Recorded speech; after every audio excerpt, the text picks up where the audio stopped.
नाशिकमधील Tata consultancy services म्हणजेच TCS कंपनीतील कथित लैंगिक छळ, जबरदस्ती धर्मांतराचा दबाव आणि ऑफिसमधील गैरवर्तनाच्या आरोपांनी संपूर्ण देशाचं लक्ष वेधलंय। अनेक महिला कर्मचाऱ्यांनी तक्रारी नोंदवल्यानंतर पोलिसांनी SIT पथक स्थापन केलं असून या प्रकरणात अनेक जणांना अटक करण्यात आली आहे। या संपूर्ण प्रकरणात सर्वाधिक चर्चेत आलेलं नाव म्हणजे निदा खान।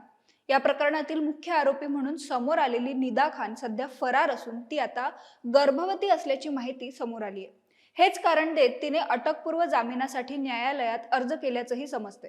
या संपूर्ण प्रकरणात निदा खानचा रोल काय आहे, ती कुठे आहे आणि या गंभीर प्रकरणात असलेल्या तिच्या सहभागाबद्दल जाणून घेऊया आजच्या व्हिडिओतून। नमस्कार, मी अवंती भोयर आणि कॅमेऱ्यावर आहे जयेश पाटील।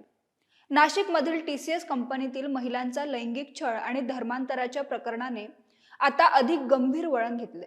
या प्रकरणी दाखल झालेल्या 9 FIR मधील पहिल्याच तक्रारीत कंपनीची HR निदा खान हिचं नाव समोर आले। एका संघटित गटानं महिला कर्मचाऱ्यांना लक्ष्य करून त्यांच्यावर लैंगिक छळासोबतच धार्मिक दबाव आणल्याचे आरोप करण्यात आले आहेत।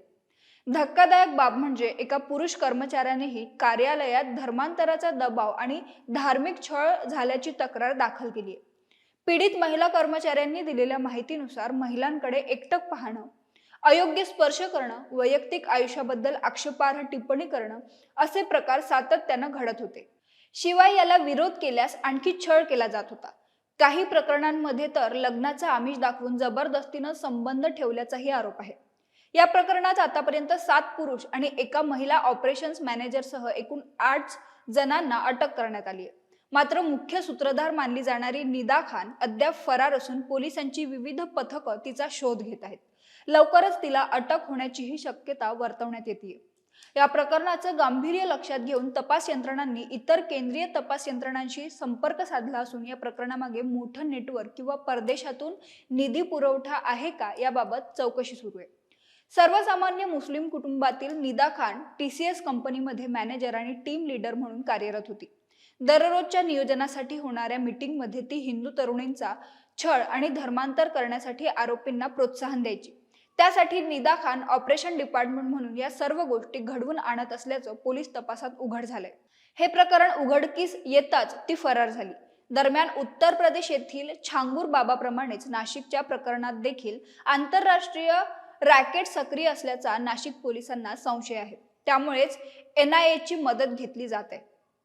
तसेच TCS कंपनीने निदा खानवर निलंबनाची कारवाई केली आहे। निदाचं पूर्ण नाव निदा एजाज खान असून ती 26 वर्षांची आहे। 2021 पासून ती या कंपनीत कामावर होती। नाशिकच्या द्वारका परिसरात तिचं माहेर आहे, तर तिचा पती एका खासगी कंपनीत कामाला असल्याचं सांगण्यात येत आहे। कंपनीतील हिंदू तरुणींना मुस्लिम तरुणांच्या प्रेमाच्या जाळ्यात ओढून धर्मांतर करण्यासाठी प्रवृत्त करण्यात निदा मुख्य भूमिकेत होती। त्यासाठी तिनं अटक करण्यात आलेल्या आरोपींना सर्वतोपरी मदत केली। आरोपींच्या विरोधात हिंदू तरुणींनी 78 तक्रारी करूनही निदानं कोणतीच कारवाई केली नाही। त्यामुळे तिचे आंतरराष्ट्रीय धर्मांतरण टोळीशी संबंध असण्याची दाट शक्यता वर्तवण्यात येते। दरम्यान आता गरोदर असल्याचं कारण देत निदा खानने अटकपूर्व जामिनासाठी अर्ज केल्याचं समजतंय।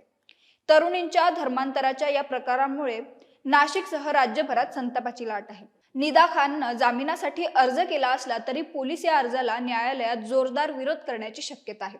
निदा खानच्या अटकेमुळे या संपूर्ण प्रकरणातील मास्टरमाइंड नेमका कोण आहे याचा खुलासा होणार असल्यानं तिची अटक महत्त्वाची आहे। अशा वेळी तुम्हाला काय वाटतं, निदा खानला जामीन मिळणार का की तिला अटक होणार? तुमचं मत कमेंट करून आम्हाला नक्की कळवा आणि MAHA MTVच्या YouTube चॅनलला सबस्क्राईब करा। धन्यवाद।